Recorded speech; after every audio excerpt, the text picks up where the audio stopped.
Przyjeżdżając lat temu około 10, występowałem po stronie najeźdźców. Jeszcze była taka organizacja, która się nazywała Oś Zła.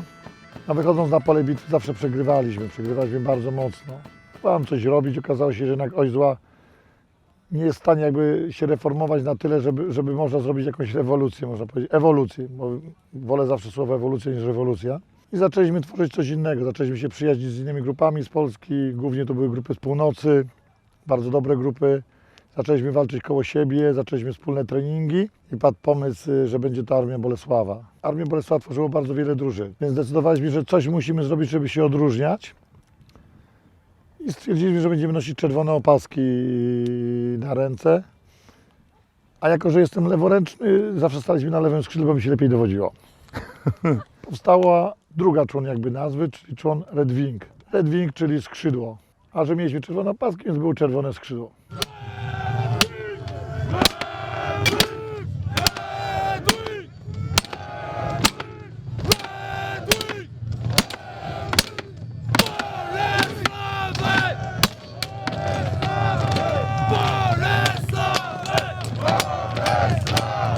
Wszystko zaczęło się w dzieciństwie, kiedy zacząłem czytać komiksy Torgala i Kajka i Kokosza. Wtedy po raz pierwszy zetknąłem się ze Słowianami oraz ze Skandynawią właśnie w komiksach Rosińskiego. Bardzo mi się podobała historia Torgala a Egirsona. No i gdzieś tam siedziało to w głowie głęboko, aż pewnego dnia pojawiłem się po raz pierwszy jako turysta właśnie na festiwalu Słowian i Wikingów na Wolinie. Je suis passionné par l'histoire depuis toujours. J'ai fait une faculté d'histoire. J'ai toujours été avec mes parents dans des milieux historiques, des musées.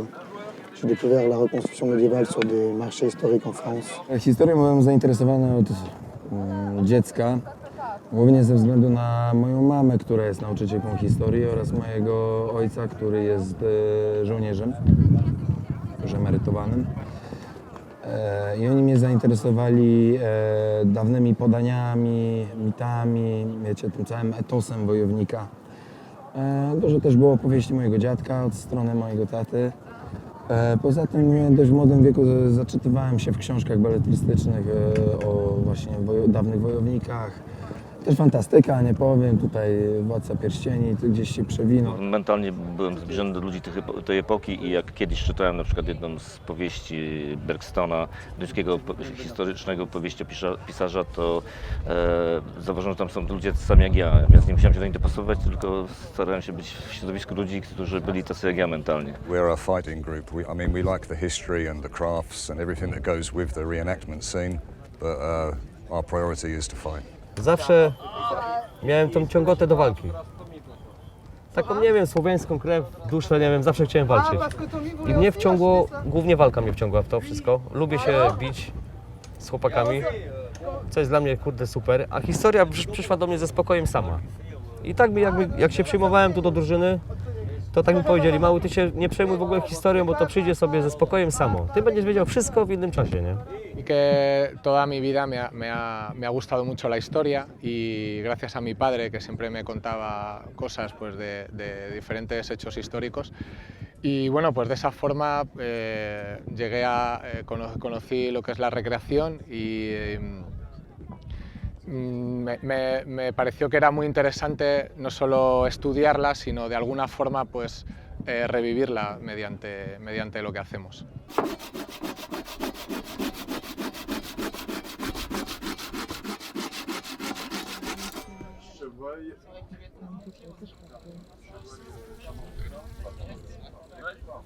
Elles s'en va pas, hein?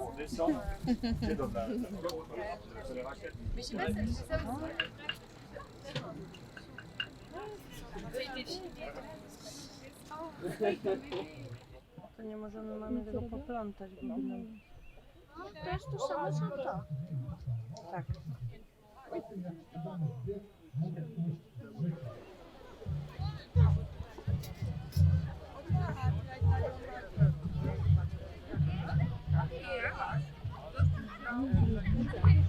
Historia i bycie w rekonstrukcji historycznej ma bardzo wiele aspektów, tak jak współczesne życie. Są rzemieślnicy, są nauczyciele, bajarze i tak dalej. I w dawnych czasach też tak było. też były różne aspekty życia i te aspekty życia należy odtworzyć i zachować od zapomnienia. Tutaj na Wolnym przyjeżdżam z rzemiosłem wypalania dziegciu, metodą garnczkową. Dziegieć jest to smoła drzewna z kory brzozowej i jest medykamentem, jest substancją leczniczą. I tu prowadzę te warsztaty, tak? Pokazuję, jak uzyskać tą smołę metodami średniowiecznymi. A proszę bardzo, i to jest bardzo ważny atrybut i narzędzie pracy każdego smolarza. To jest stołek na jednej nóżce. Proszę bardzo, niewiele pracy kosztuje. Wygodnie się na nim siedzi. Można obserwować kopiec wypału, można obserwować, co się dzieje. Tu podsypać, tu przebić kopiec, dodać tlenu, tu uważać, żeby coś się nie spaliło za bardzo. No i jednocześnie ta praca trwała wiele dni, prawda?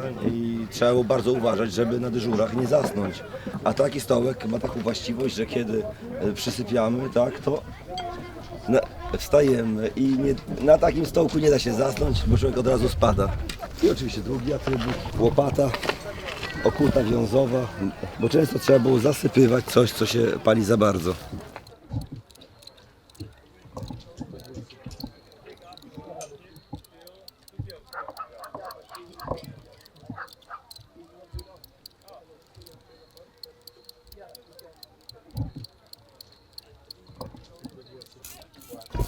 Zajmuję się tutaj garbowaniem skóry.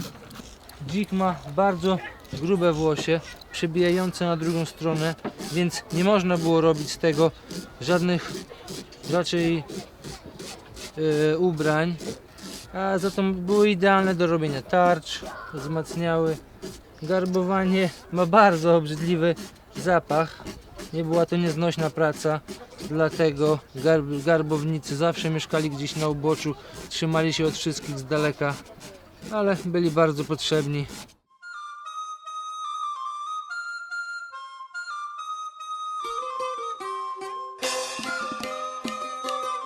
My zajmujemy się głównie rekonstrukcjami znalezisk wczesnośredniowiecznych, drewnianych.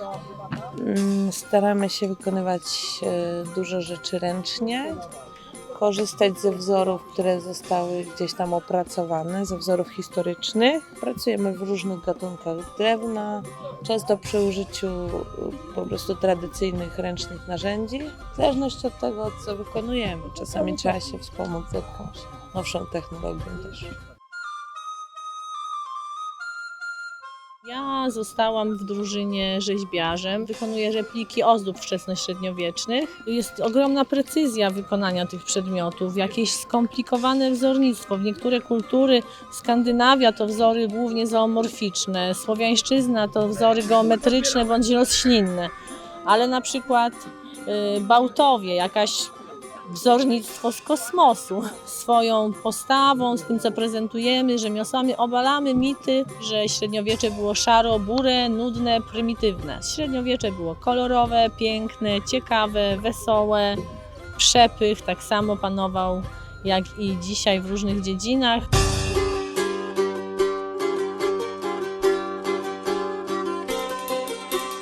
Jesteśmy znani w całej Polsce z tego, że gotujemy dla wszystkich.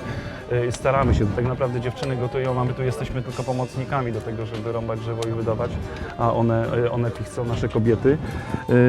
Starają się gotować tak jak nasi przodkowie z tych potraw, które były, łączyć pewne smaki, też próbujemy, tak, bo jakby badania dotyczące żywienia, no, to jest rzecz, która nie jest łatwa do zbadania, tak, bo znajdowano gdzieś tam w garkach, które zostały potłuczone, może gdzieś tam zostawione, albo w wychodkach, tak, to jest jakby trudny wycinek badań.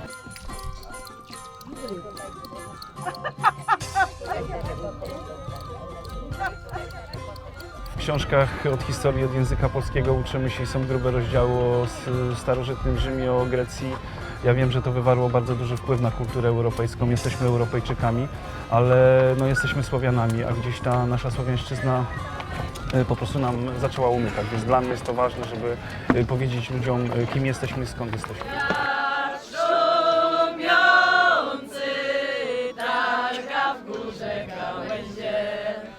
Wiatr niosący pogładki wojawskie, wiatr szepczący w gęstwinie w poszumie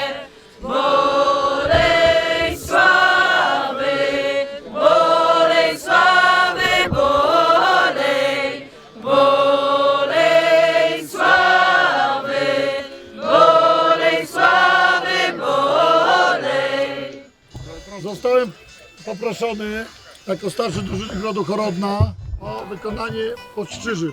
Jest to uroczystość, gdy chłopiec z wieku cięcego spod opieki mamy przechodzi pod opiekę ojca i swojego opiekuna. Mamy dzisiaj taką uroczystość i to taką ciekawą, bo podwójną, bo mam tutaj bliźniaki. Symbolem tego, że dziecko przechodzi z jednego stanu do drugiego, tak jak mija zima, lato, wiosna, jest to, że potrafi podnieść miecz. Bogusz, podnieść miecz. Jedną ręką. Do góry, wysoko. Sława mu!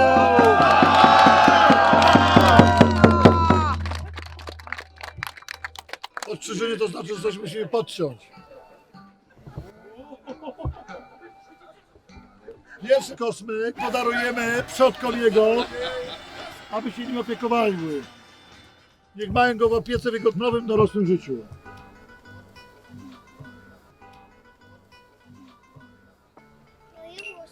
Drugi kosmyk dajemy Boguszowi, aby zakopał go pod progiem swojego domu, żeby zawsze pamiętał, gdzie ma wrócić i gdzie jego dom.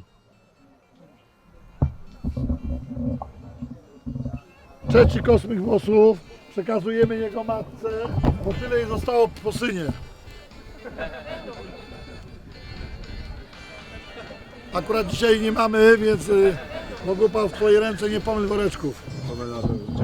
Dajemy go na tarczę, niech wszyscy go zobaczą.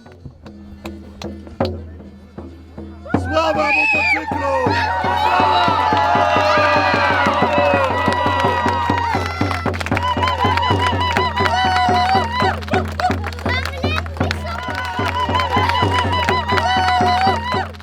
A że jesteście dorośli, to spróbujcie naszego napisku.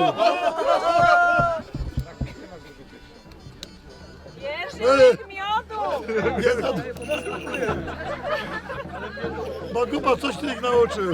Krew nie woda! No już!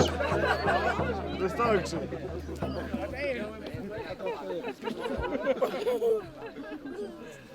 Można mieć obóz, który składa się tylko z namiotu, z niczego więcej. Gdzieś małe ognisko, jakiś tam jeden garczek.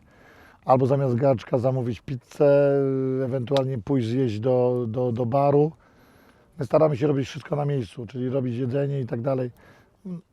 Nie mając tego, co mamy w domu, kuchenek gazowych i tak dalej, musimy to robić tu wszystko. Warunki też wiadomo jakie są, więc staramy się, żeby była czystość. Dziewczyny też są zmęczone, upał, ale staramy się, żeby to było wszystko fajnie i żeby to było czysto. Staramy się unikać rzeczy niehistorycznych. Podczas festiwalu, gdzie chodzą turyści, nie robimy potraw, które są niezwiązane z reko, chociaż przed imprezą mieliśmy ziemniaki. Tylko, że tu śmietanę jeszcze rozmyję. Dobre. Ja jestem też głodna. Potrójnie, dobre, ale szanuję. Jeżeli chodzi o poziom wykonania strojów. Są ludzie, dla których stroje i to jak wyglądają bardziej jak fantasy, jak jakiś Mordor, czy my tak o nich mówimy, że to są wojownicy Rohanu czy Mordoru, bo oni to bardzo źle wygląda. Ale dla nich to nie ma żadnego znaczenia. Dla nich ten archetyp takiego barbarzyńcy poszarpanego jest ważniejszy i oni szukają zupełnie czego innego. Wiem, ja mam koszulę, a wiesz, ale kurde też miałem, wiem. Ja mam koszulę, tylko niestety jest brudna po gnieźnie. Wiem, ale turysta. Srebro, piękny nóż, a dziurawa koszula. Dobrze, masz rację, będzie zrobione. Wojskowej bojowej. No, ale nie mogę, bo nie będzie widać tego. No. Nie upnę rękawa, bo to karwasze muszą być schowane. Ja spędziłam ze 40 godzin wynajdując groby, opracowania archeologiczne w języku praktycznie rosyjskim, dlatego że nie ma polskich opracowań koczowników z Kaukazu tak wiele.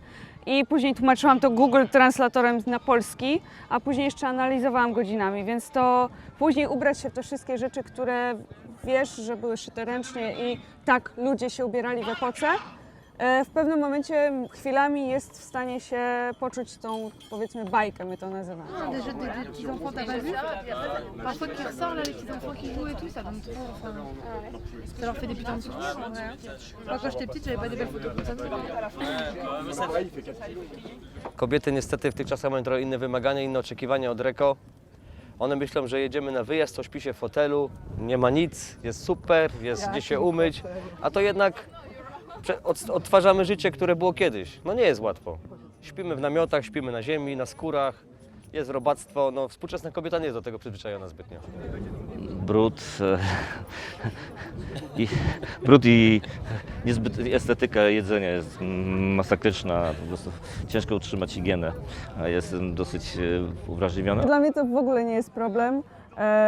Właśnie obozowanie jest dla mnie przyjemnością. To jest kwestia przyzwyczajenia, mi się wydaje. Nela, ja nie wiem, czy to tak działa, ale skoro tak... Jakby co to jest otwieracz jest... Tutaj. Masz tu otwierać? Ale masz pewnie taki... Można to traktować jako hobby, ale myślę, że angażuje bardziej niż zbieranie znaczków czy jakieś kolekcjonowanie zapałek.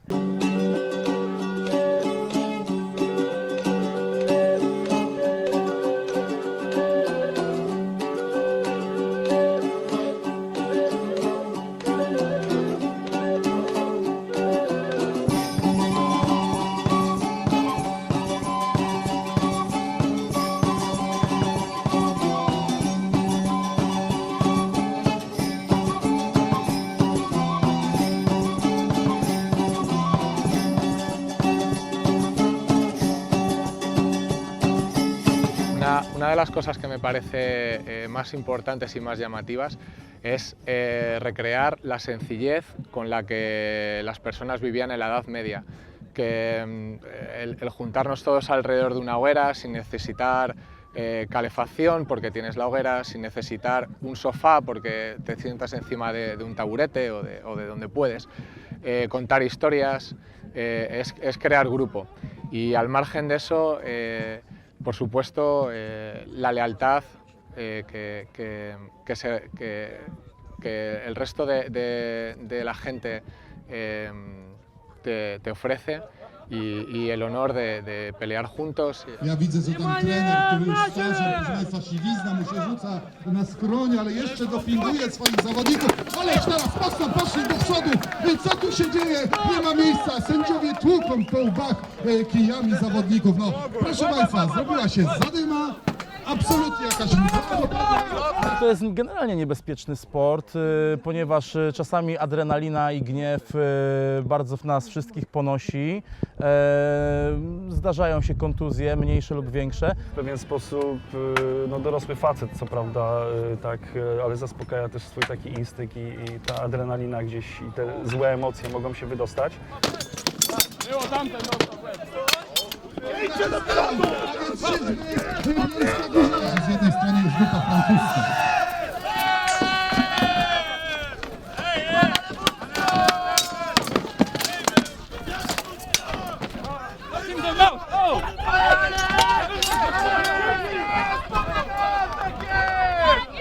Miałem dwukrotnie zwichniętą nogę, dwukrotnie złamany palec. Miałem skręconą nogę. Kiedyś uszkodzone palce, jeśli chodzi o bitwy, ale zdarzyło mi się na turniejach bojowych również skręcać nogi. Miałem raz złamaną rękę na spotkaniach historycznych w Gnieźnie, wybite oko, czyli nie mam już górnego kanalika łzowego. Kark dostałem! Kark! Nie, kark dostałem w dupę! Dobra, nie ma co, nie było nic. Co czuję, kto... Nie! Może na przykład, tutaj wszystko odbywa się według zasad dżentelmeńskich i uczciwie. Mamy czapkę, mamy losujący, my już za kilka chwil poznamy. Walka dla mężczyzny jest bardzo ważna i to nie chodzi o brutalność, tylko chodzi o starcie z drugim przeciwnikiem. Trzeba stanąć naprzeciwko drugiego mężczyzny, spojrzeć mu w oczy i się z nim zmierzyć. I to jest dla młodego człowieka trudne, ale bardzo go kształtuje. Później w załatwianiu na przykład spraw urzędowych. Wiadomo, że jeżeli ktoś pierwszy raz przyjedzie na tak dużą bitwę, jak są na Wolinie, no jest mu ciężko. Jest ogłupiały, widząc naprzeciwko siebie 350 facetów, którzy stoją i krzyczą. no idzie zwariować, naprawdę. Ja walczę dłuższy okres czasu i wychodząc za każdym razem do bitwy wiem, że kurde nie będzie łatwo i oni chcą mnie zajebać. Ja muszę wyjść i zrobić to samo im.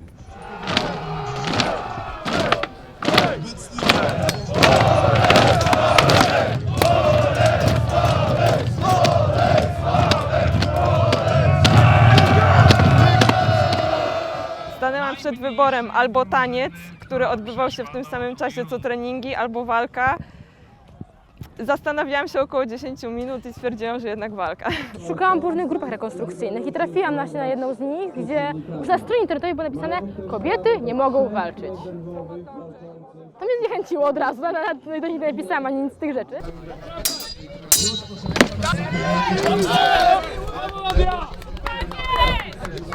Najbardziej podobała się mi właśnie bitwa, to jak oni tam wszyscy walczyli, byłam tym zachwycona.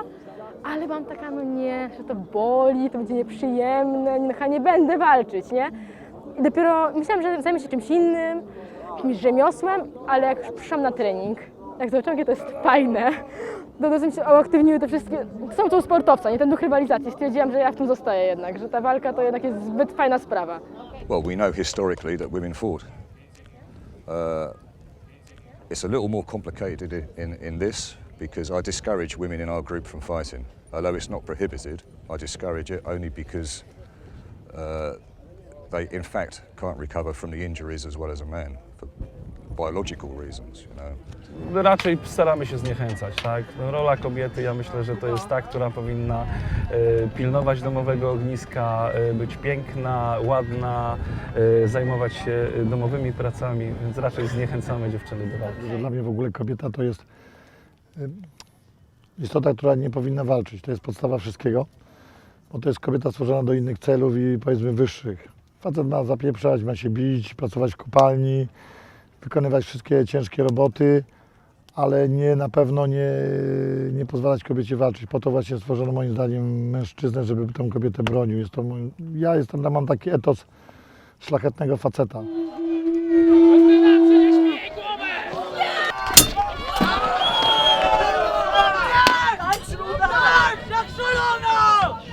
Nie ma takiej sytuacji, że klepiemy się lżej, dlatego że jesteśmy dziewczynami. Tak naprawdę dla nas fory to też jest troszeczkę wyrażenie takiej większej pogardy. Chcemy być traktowane tak samo, więc jak dostajemy oklep, dostajemy taki sam oklep.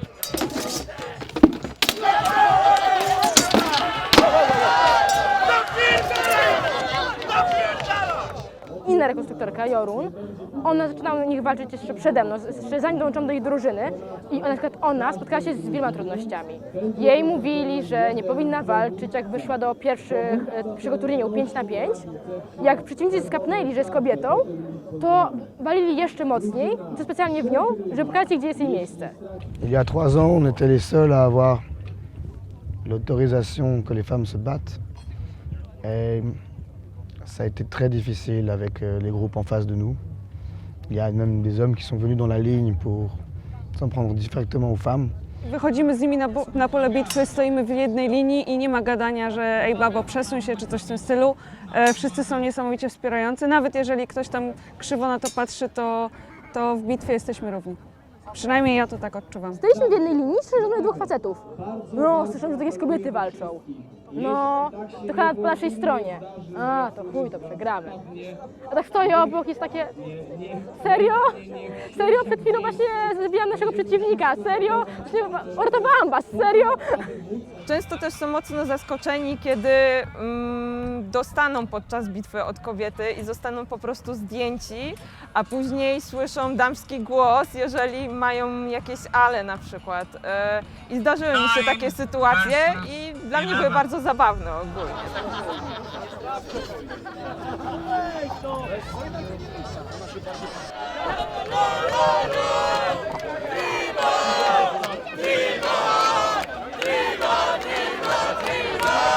Jako kobiety bardzo to wspierają, bardzo podziwiają, bardzo często gratulują, więc ze strony kobiet jest zawsze wsparcie. Wspieram kobiety, które chcą walczyć, zachęcam nawet, ale zawsze w rozmowach mówimy, no bądź świadoma, że jeżeli nie chcesz żadnej taryfy ulgowej, to wychodź. Jeżeli liczysz na taryfę ulgową, no to zostaniesz zmiażdżona, pobita, zmasakrowana. Ja je z całego serca podziwiam za odwagę i za to, że są naprawdę twardymi babkami, bo ja to się nawet czasami boję oglądać bitwę, a jak sobie pomyślę, że miałabym tam walczyć, to po prostu nie mogłoby się odbyć, bo ja bym już pewnie stojąc w linii zemdlała na wszelki wypadek.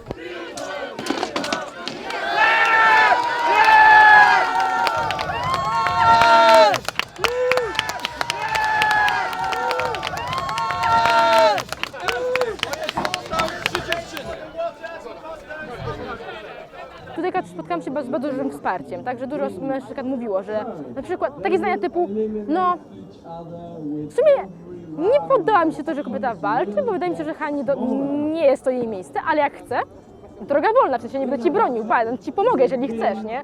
Bo to jest twoje zdanie i twoje życie, nie będę ci przeszkadzać. Ja przeciwnik walki kobiet, mogę powiedzieć, że wywalczyłem to, że kobiety walczą na Wolinie legalnie, a właśnie nawet uśmiechałem się i mówiłem, że rok temu były ciężkie boje o to, żeby kobiety walczyły, a w tym roku nie było najmniejszych problemów i mówię, no i po co było się tyle kłócić o to wszystko, jak walczą.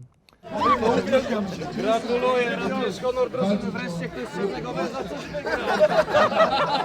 Si una mujer acepta las mismas condiciones que tenemos los chicos, yo no tengo ningún problema. De hecho, tengo compañeras que pelean con nosotros y son iguales o mejores que algunos de ellos.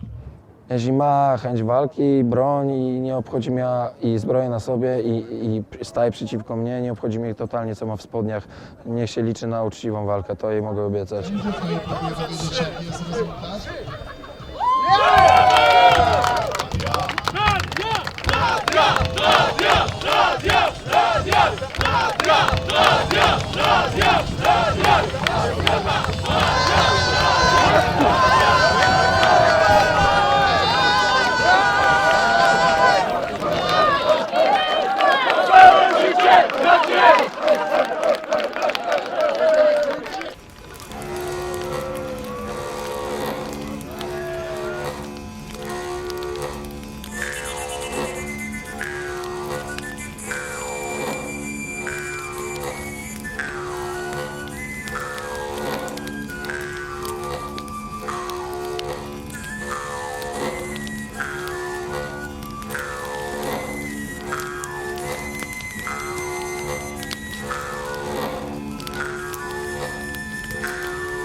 Przy pierwszym ataku bardzo mocnym nie chcę stracić włóczni.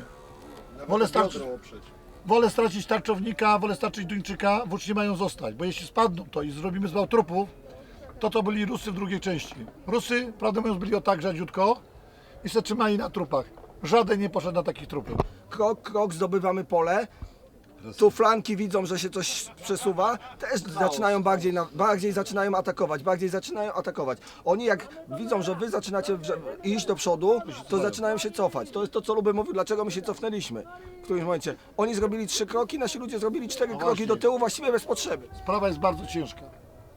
Chłopaki naprawdę chyba mają za dużo tłuszczu i nie czują uderzeń. Tutaj był pomysł, nie ma od ciebie chłopaka, który stwierdził, że jeśli kruki idą do przodu, fajnie je przytrzymać na tarczach, bo oni wtedy są ciasno i się gubią. Oni nie idą miękko na nogach, tylko idą twardo na nogach, więc próbujcie pieprznąć i przytrzymać. Czy pójdą jakieś wsparcia na środek? Bo Na środek... lewa i prawa flanka są naprawdę zajebane ludźmi, a w środku widać Prawa wiatry. flanka? No ale mimo Prawa wszystko flanka nie bardzo. My mamy jedną cienką linię tam To mamy. środek Ja mam puszcza. My trzymamy na trupach. Rozciągnięci jak Ja jestem na schodach, ja to widzę z tyłu, jak to wygląda. Naprawdę są dziury po ich stronie, po naszej, nie? Nie ma rozmów, bo to jeszcze raz powtarzam, to jest odprawa. To, że i tak wam udzieliłem głosu, to się cieszcie. Nastajemy tak samo jak staliśmy, tak? Marek, Świto ze swoim oddziałem, ta alejka, Mały ze swoim oddziałem tam gdzie stałeś, tylko podchodzisz bliżej Chorodnej namiotu. Aslaw ustawia już tutaj wzdłuż tego, a Zachód stoi w tej ostatniej alejce. I ja was wchodzicie na moją komendę tylko na pole bitwy.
que hace especial a la Red Wing, además de ser una hermandad de guerreros, es que nosotros no luchamos por ganar, nosotros luchamos por honor.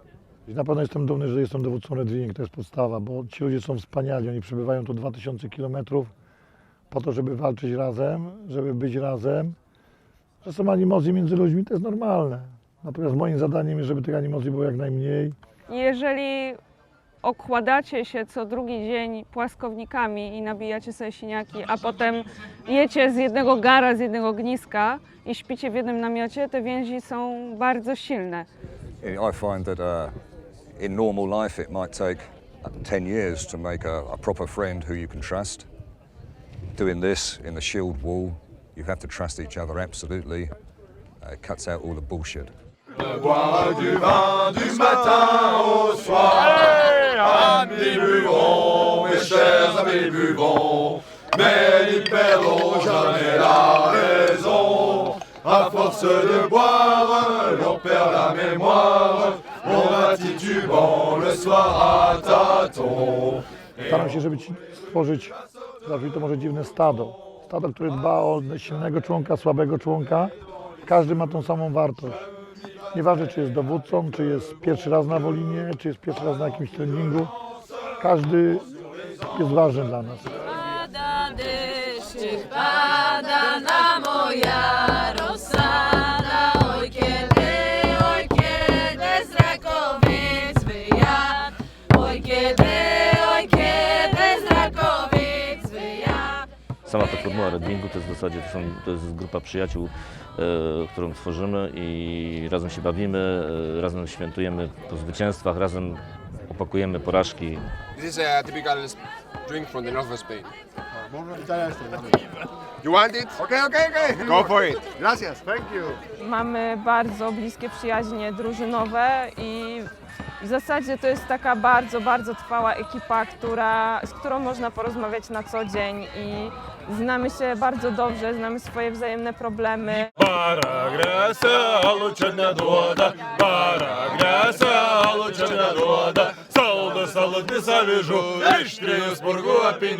To, że musisz z kimś współpracować, żyć, być od niego może niezależnym, ale zdany na jego pomoc i współpracę powoduje to, że rodzą się więzi. A tego niestety we współczesnym społeczeństwie zaczyna coraz bardziej brakować.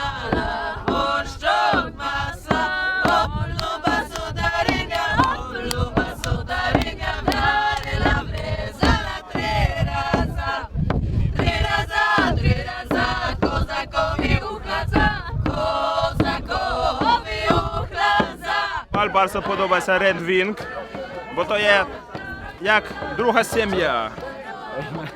Bo to zawsze jest przyjaciel, z jakim można... Weź, bo ci przylecę. Tak, być bardzo ładnym przyjacielem i prowadzić bardzo ładny czas. To dla mnie jest najlepsze. Maréchal, maréchal, la fleur de mon âme. Soyez-vous ferré à cheval sur le genou de ma femme. Voulez-vous ferrer à cheval sur le genou de ma femme? Non, non, non, je vous le dis. Non, non, non, je vous le dis. J'ai perdu tous mes outils. J'ai perdu tous mes outils. Mon enclume et mon marteau. Mon enclume et mon marteau. Et mon tablier de peau. Et mon tablier de peau. Oui, mais j'ai la lime qui lime. Mon petit cul qui balance, j'ai la lime qui lime. Mon petit cul qui balance tout le temps. Koło Jana, tam dziewczęta się schodziły, sobie ogień nałożyły, tam ich północ ciemna naszła. Koło Jana, tam dziewczęta się schodziły, sobie ogień nałożyły, tam ich północ ciemna naszła. Ja chcę w Red Wing mieć ludzi, którzy w każdej chwili będą potrzeby, czy będą ubrani w strój konstrukcyjny, czy będą ubrani w strój cywilny. Czy to będzie Anglik, czy to będzie Francuz, czy to będzie Hiszpan. Dla nas nie ma znaczenia kto. Potrzebuje człowiek pomocy, my pomagamy. I to jest tak jakby mój cel, żeby ludzie rozumieli, że sami pojedyncze osoby nic nie zrobią. Tylko siła jest w jedności, siła jest w przyjaźni.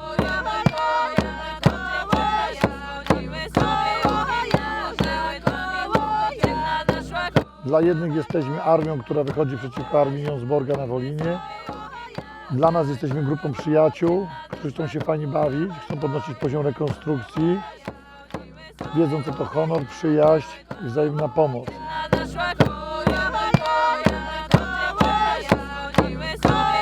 Serce Redwingu to jest przyjaźń.